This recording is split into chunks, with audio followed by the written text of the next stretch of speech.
समजा कमीत कमी त्याला आता 40-50 आता तर मरणाच्याही तारावा लागला. समजा जर तुम्ही घरकुल देत नसाल तर एक नदीच्या काठी एक सातबारा देऊन द्या त्याचा, तो तरी घर बांधून जाईल शेवटच्या काळात. जर तुम्हाला ज्या योजना जर देऊच शकत नाही तुम्ही, तो योजना काढता कशाला? आणि हे जे घरकुलचे जे हप्ते आहेत, हप्ते जे थकीत आहेत, थकीत हप्ते शासनानं आपल्या गृह साहेबांना तरी चौकशी करून द्यायला पाहिजे. आणि ज्या यशवंतराव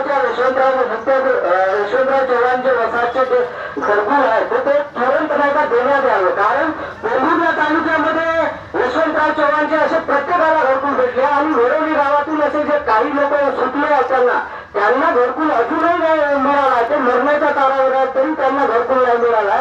तर बीडीओ साहेबांना एक विनंती आहे, एक तर तुम्ही आमच्याकडून 5-10 हजार रुपये देऊन घरकुल तरी द्या, नाही तर तुम्ही सरळ चौकशी लावा आणि निकषाच्या रोषावर त्याला घरकुल द्या. तर गरजू लोकांना तुम्ही आहे ना घरकुल द्या.